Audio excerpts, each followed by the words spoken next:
Well, the third argument is an argument for design based upon the fine-tuning of the universe for life.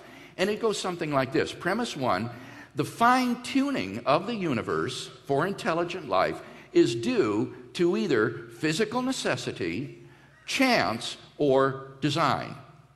Second premise is it is not due to physical necessity or to chance, from which it follows logically, three, therefore, it is due to design. So explain number two. In other words, the universe doesn't have to be beautiful and ordered. Was that what that number two is? That's correct. What scientists have discovered is that from the very moment of the Big Bang, the universe was fine-tuned with literally an incomprehensible precision and delicacy for the existence of intelligent life, such that if these constants or quantities had been altered by less than a hair's breadth, life would have been impossible, and there would be no life of any sort throughout the entire cosmos.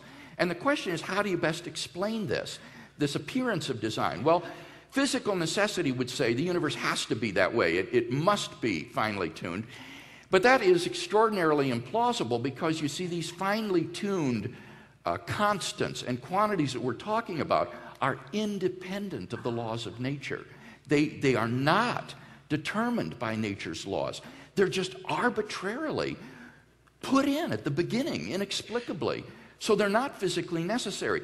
Now somebody might say, well, it's just due to chance. It's just a lucky accident.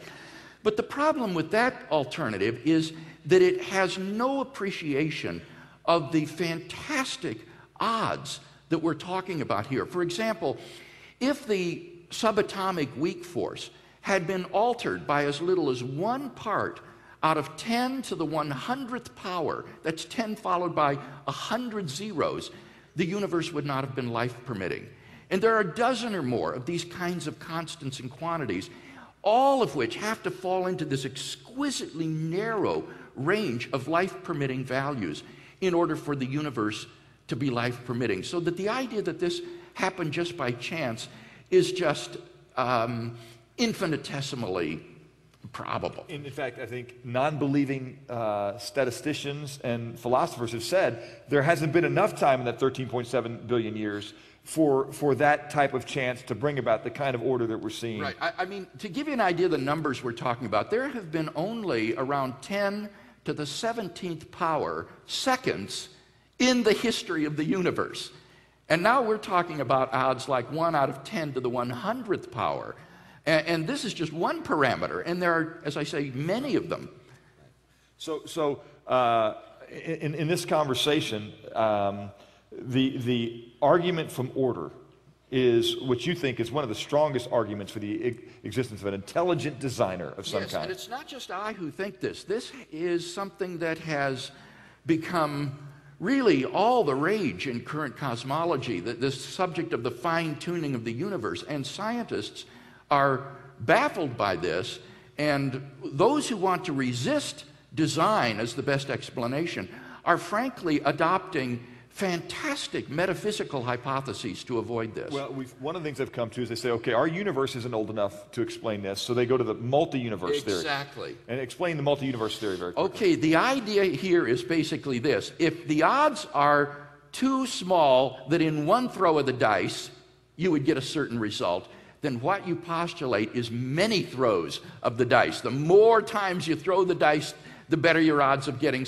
a certain result. So, the idea is that in order for our universe to be explained by chance alone, what you do is you postulate an infinite number of other parallel universes, which are undetectable to us. We have no knowledge of them, no way of detecting them, but they are randomly ordered. All of the values of the constants and quantities appear somewhere in this world ensemble of universes. And so, by chance alone, somewhere in the world ensemble, a finely tuned universe like ours would exist.